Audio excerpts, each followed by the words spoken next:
Alright everyone, it's been months since The Last of Us Season 2 wrapped up, and looking back, Episode 2, Through the Valley, still stands as one of the best.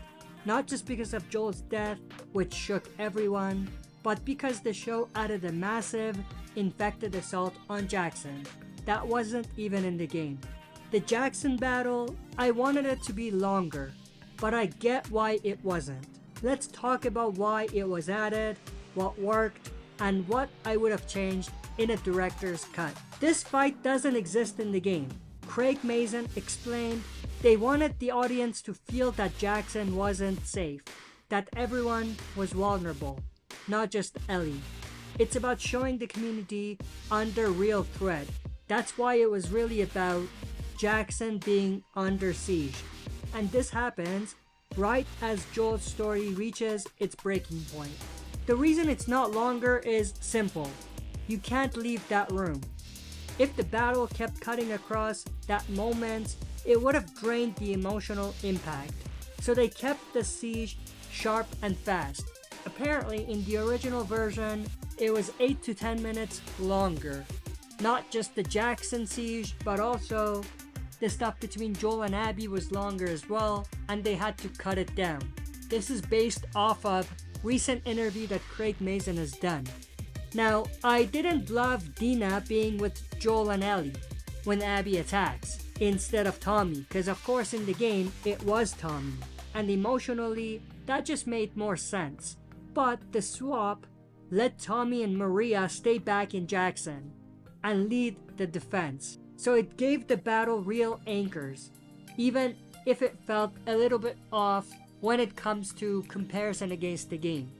Now, best additions were obviously Maria unleashing the dogs. Incredible. Tommy taking on a bloater with a flamethrower. Unforgettable. Those beats gave the battle its identity. Without those, the battle itself may not have necessarily felt that amazing.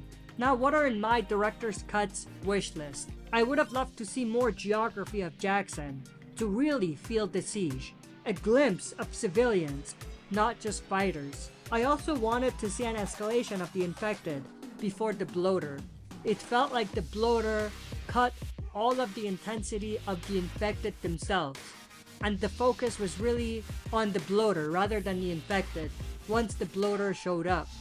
I also would love to have seen the sound design tying the siege into Joel's scene a little bit more.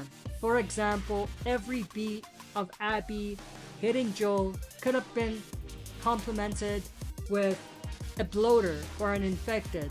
That would have added a bit more to the visuals of the episode. But in the end, Jackson stands, but Joel is gone. And that's really the key at the end of the episode. That's what it's all about. That's what they were building towards.